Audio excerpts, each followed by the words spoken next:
बिस्मिल्लाहिर्रहमानिर्रहीम। अस्सलाम वालेकुम दोस्तों, उम्मीद कि आप खैरियत से होंगे। आज की हमारी जो टॉपिक है वो न्यूटन्स लॉज ऑफ मोशन है। यहाँ पे न्यूटन लॉज ऑफ मोशन को स्टडी करने से पहले जल्दी में हमारे चैनल को सब्सक्राइब करें, लाइक करें, शेयर करें, ताकि आपकी टॉपिक्स वन बाय वन और स्टेप बाय स्टेप से करवाई जाए, ताकि आप इजीली फ़िज़िक्स के कॉन्सेप्ट को समझ सकें और उसको प्रैक्टिकली यूज़ कर सकें। तो यहाँ पे चलते हैं फर्स्ट लॉ ऑफ मोशन की तरफ। फर्स्ट लॉ ऑफ मोशन को डिस्क्राइब करने से पहले मुझे कुछ चीज़ें जो है आपको बतानी है, ताकि आपका कॉन्सेप्ट क्लियर हो जाए और उसके बाद जो है ना आप डेफिनेशन की तरफ आ जाएं कि laws first law of motion को किस तरह से डिफ़ाइन कर सकते हैं। सपोज़ करें एक टेबल जो है ना वो क्लासरूम में पड़ी हुई है, आप उसको तभी मूव नहीं करा सकते जब तक कोई आप फोर्स अप्लाई नहीं करेंगे। मतलब कि वो बॉडी जो है या टेबल जो है वो अपनी पोजीशन तब तक उसी रेस्ट वाली पोजीशन में ही रखेगी जब तक आप कोई एक्सटर्नल फोर्स यूज़ करके उसकी एक जगह से दूसरी जगह तक पोजीशन नहीं चेंज करें।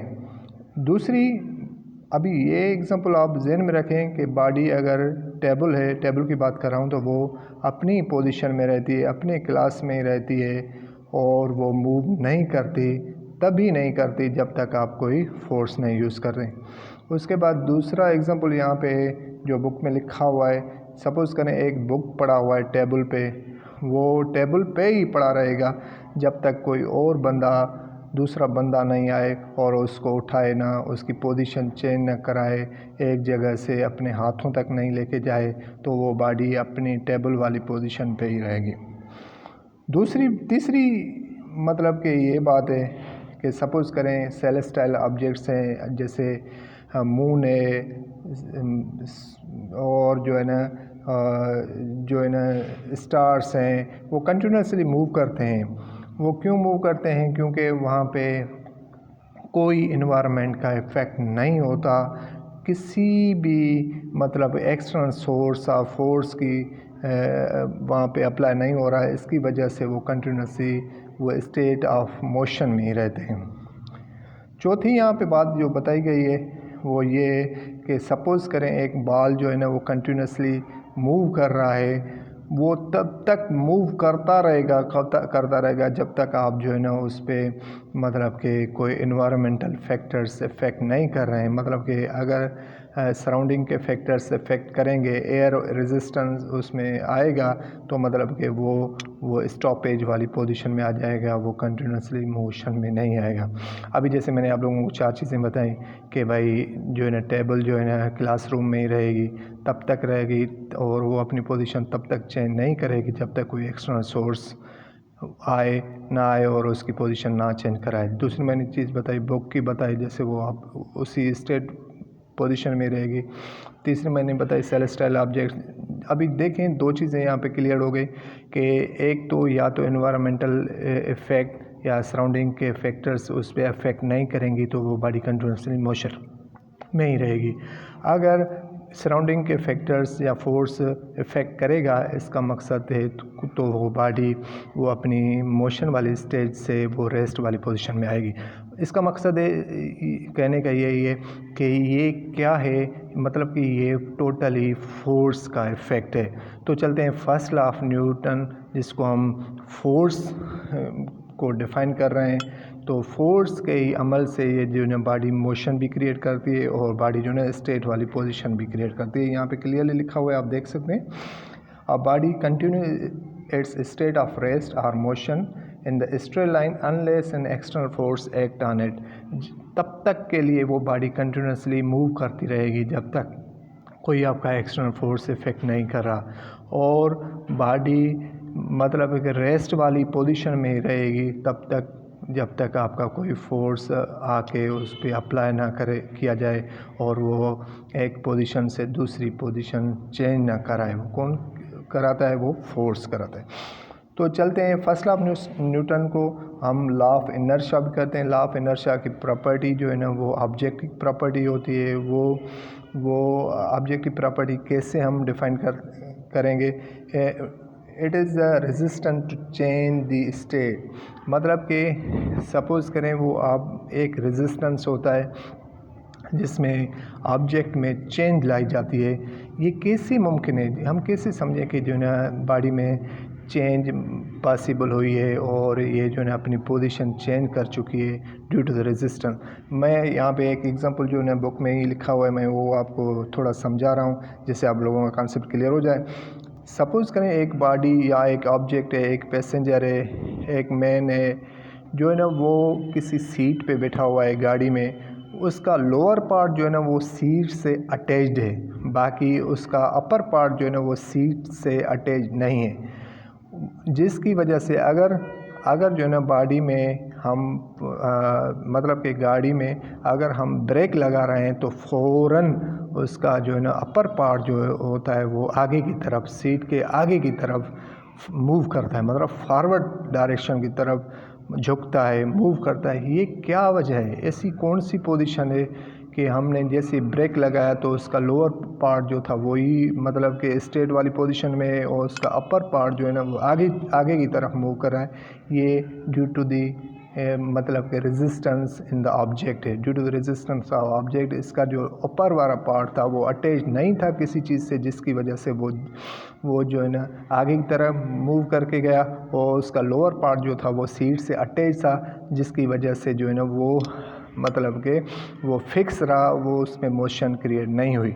इसका कहने का मकसद ये है, law of inertia, first law of motion को हम लॉ ऑफ इनर्शिया भी कहते हैं। वो इसलिए कहते हैं क्योंकि गाड़ी के ओवरऑल पार्ट्स जो है ना एक यूनिफॉर्म डायरेक्शंस में मूव कर रहे हैं और जो लोअर पार्ट बॉडी का था वो भी यूनिफॉर्म और स्ट्रेट पोजीशन में मूव कर रहा था, जबकि बॉडी का ऑब्जेक्ट का अपर पार्ट जो था वो यूनिफॉर्म डायरेक्शन में या यूनिफॉर्म अटैच नहीं था गाड़ी के पार्ट से, जिसकी वजह से उनमें जैरिक आया और वो जो है ना मूव फारवर्ड की तरफ आगे बढ़ गया। चलते हैं नेक्स्ट एग्जांपल की तरफ, जिससे आप लोगों का कॉन्सेप्ट क्लियर हो जाए।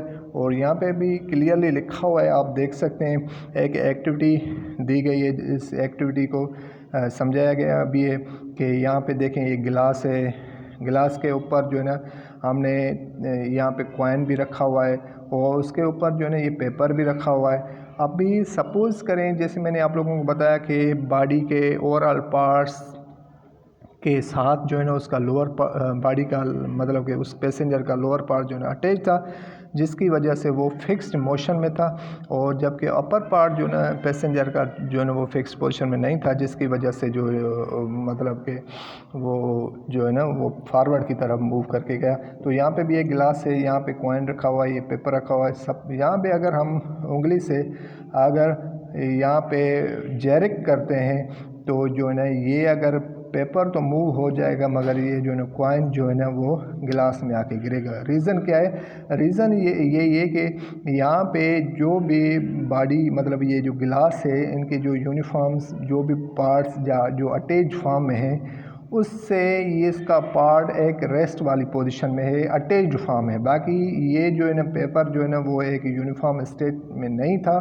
अगर हमने यूज़ भी किया फोर्स तो इसका जो है ना ये यूनिफॉर्म पार्ट जो है ना वो गिलास में आके गिरेगा, मगर इसका पेपर जो है ना वो इससे बीच में से ही निकल जाएगा।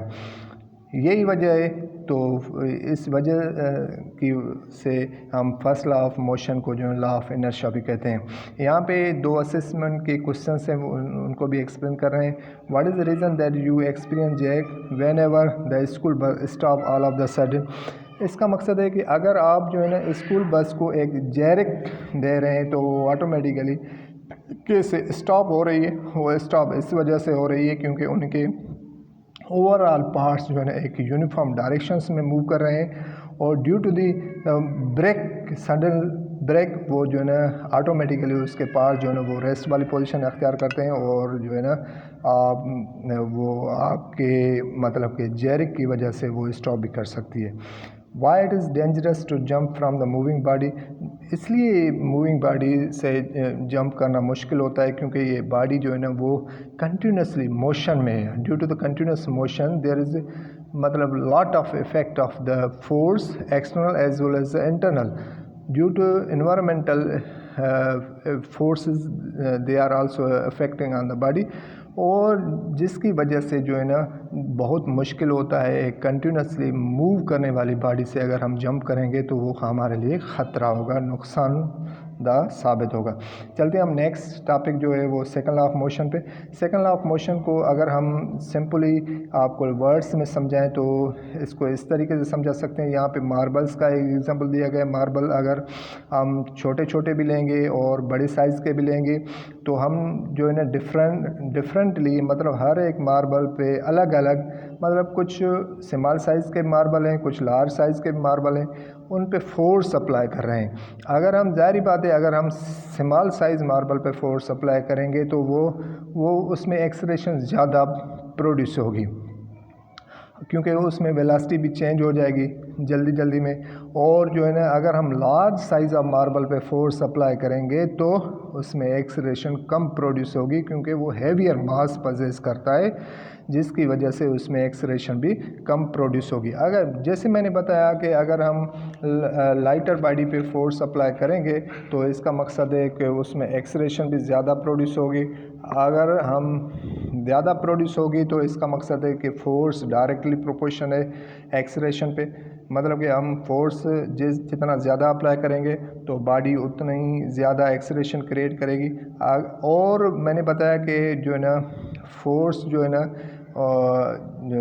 एक्सेलरेशन जो है वो मतलब कि हैवियर बॉडी में लेस प्रोड्यूस होती है, जितना भी आप फोर्स अप्लाई करें, मगर जो है ना अगर हैवियर बॉडी होगी तो उसमें एक्सेलरेशन भी कम प्रोड्यूस होगी। मतलब कि एक्सेलरेशन इन्वर्सली प्रोपोर्शनल है यहाँ पे मास से।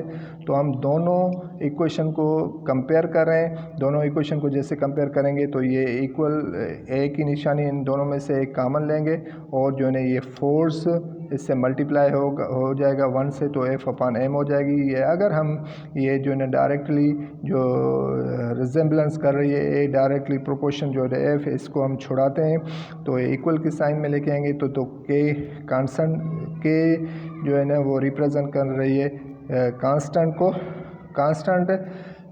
तो यहाँ पे हमने जैसे ये डायरेक्टली प्रोपोर्शनल इसको छुड़ाया तो ये इक्वल के साइन में आ गई। और यहाँ पे आप देख सकते हैं कि ए जो है ना वो डायरेक्टली प्रोपोर्शनल हो गई है फोर्स से और इन्वर्सली प्रोपोर्शनल हो गई है मास से, जैसे पहले ही आपको बताया गया है। अगर हम यहाँ पे के की वैल्यू 1 ले रहे हैं तो जारी बात है F is equal directly proportional हो जाएगी ma। मतलब कि यहाँ पे इक्वेशन बनी है कि फोर्स जो है ना वो डायरेक्टली प्रोपोर्शनल है एक्सेलरेशन से। जितनी बॉडी लाइट होगी तो उसमें ज़्यादा एक्सेलरेशन प्रोड्यूस होगी और जितनी बॉडी हैवियर होगी तो उसमें लेस एक्सेलरेशन प्रोड्यूस होगी। तो चलते हैं एग्जांपल की तरफ, जैसे आप लोगों का कॉन्सेप्ट क्लियर हो जाए और इस फार्मूले में किस तरीके से वैल्यू पुट करते हैं वो भी आपको समझाते हैं। Find the force that can accelerate a body of 50 kg मास। यहाँ पे देखें m यहाँ पे ऑलरेडी मिला हुआ है, up to 5 metre per second square. आप देख सकते हैं एक्सेलरेशन का वैल्यू मिला हुआ है, तो इस फॉर्म में आप वैल्यू पुट करके फोर्स की वैल्यू ड्राइव कर सकते हैं। m is equal 50 kg, a is equal 5 metre per second. यहाँ पे फार्मूला मिला हुआ है हमारा, तो ऑलरेडी हम यहाँ पे जो है ना फार्मूले में पुट करेंगे वैल्यू। तो यहाँ पे 50 मल्टीप्लाई बाय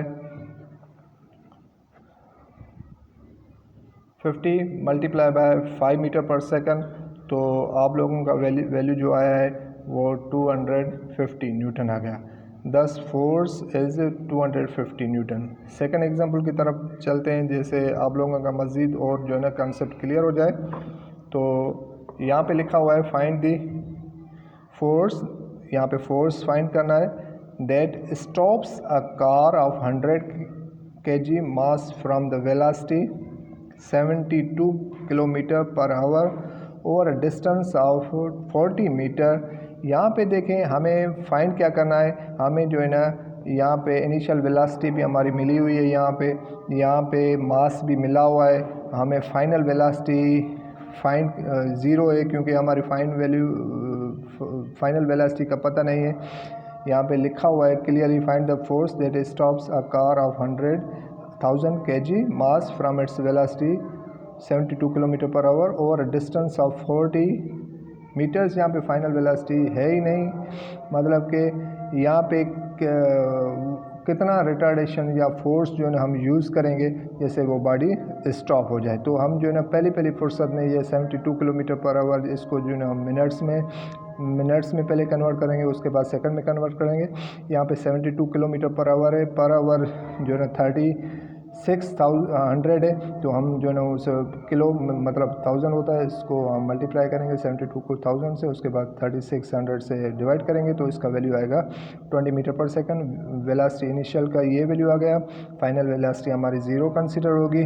और उसके बाद से आपका डिस्टेंस भी S40 मिला हुआ है, एक्सेलरेशन आपको फाइंड करनी है और फोर्स भी आपको फाइंड करना है। जैसे यहाँ पे थर्ड इक्वेशन जो मोशन लॉज ऑफ मोशन मैंने आप लोगों को बताया था कि स्पीड और डिस्टेंस में रिलेशनशिप की वजह से जो बनी हुई थी 2s = vf² - vi²।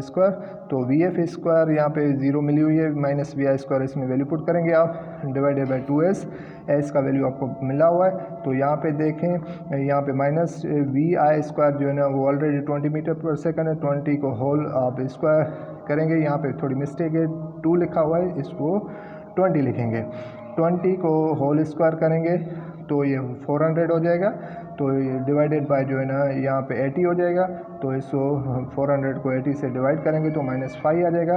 तो एक ही एक्सेलरेशन की वैल्यू आ गई है यहाँ पे। तो आप फोर्स जो हमारा ड्राइव हुआ है सेकंड ऑफ मोशन में, उसमें आप पुट करके इसका वैल्यू ड्राइव कर सकते हैं। F = m है, तो m का वैल्यू 1000 kg ऑलरेडी मिला हुआ है, a का हमने ड्राइव किया है, तो इसको मल्टीप्लाई करें -5000 न्यूटन है। मतलब अपोजिंग फोर्स जो है हम 5000 न्यूटन अप्लाई करके बॉडी को, कार को स्टॉपेज वाली पोजीशन में ला सकते हैं। उसके बाद हम आते हैं जो मास एंड वेट में, जल्दी में मैं यहाँ पे एक्सप्लेन कर रहा हूँ क्योंकि हमें थर्ड लॉ ऑफ मोशन की तरफ जाना है और एक एट ए टाइम जो है ना ये टॉपिक्स जो है ना हमें कवर करनी है। तो यहाँ पे देखें मास एंड वेट में डिफरेंस जैसे मैं आप लोगों को बताऊँगा तो आप लोगों का कॉन्सेप्ट क्लियर हो जाएगा। मास बेसिकली हम मेजर करते हैं यहाँ पे फिज़िकल बैलेंस में, और वेट मेजर करते हैं स्ट्रिंग बैलेंस में। और जो है ना मास जो है ना यूनिवर्सली कांस्टेंट होता है, और वेट जो है ना वो जो है ना यूनिवर्सल कांस्टेंट नहीं होता। वो जैसे ही अर्थ की नज़दीक ऑब्जेक्ट बढ़ेगा तो उसमें मतलब कि वेट भी ज़्यादा होगा due to the effect of gravity, और जैसे ही अर्थ से ऊपर जाएगा तो उसका वेट भी कम होता जाएगा। और जो है ना मास को हम केजी में मेजर करते हैं और वेट को हम न्यूटन में मेजर करते हैं। और जैसे मैंने आप लोगों को पहले ही बताया कि ये जो है ना मेजर करते हैं हम फिज़िकल बैलेंस से, और ये जो है स्प्रिंग बैलेंस से मेजर करते हैं।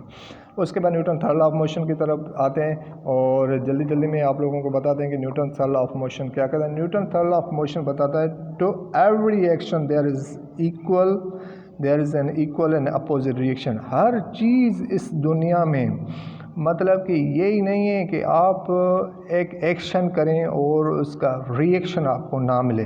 हर जगह पे हर एक बॉडी इस यूनिवर्स में एक्शन और रिएक्शन वाला अमल कर रही है। आप सिंपल एग्जांपल ले लें, आप किसी बॉल को जो है ना अगर हिट करवा रहे हैं दीवार से, तो दीवार का भी इफ़ेक्ट होगा, वो बॉडी को पीछे की तरफ धकेलेगी, जिसकी वजह से वो जो है ना मतलब कि एक्शन और रिएक्शन का जो एक्ट होगा वो कंप्लीट हो जाएगा। तो इसको जैसे यहाँ पे एग्जांपल लिखे हुए मैं आप लोगों को बता रहा हूँ। यहाँ पे जो है बुक पड़ा हुआ है वो टेबल पे, और जिस टेबल की वजह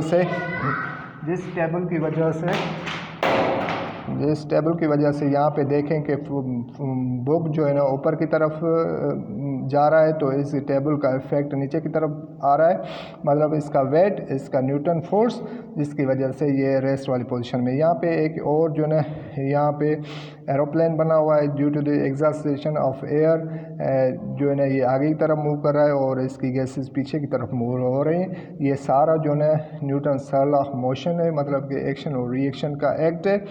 और ये आपका कॉन्सेप्ट क्लियर हो गया है। उम्मीद कि आपको ये टॉपिक अच्छी तरह समझ में आ गई होगी। तब तक के लिए हमें इजाज़त दीजिए। अल्लाह हाफ़िज़।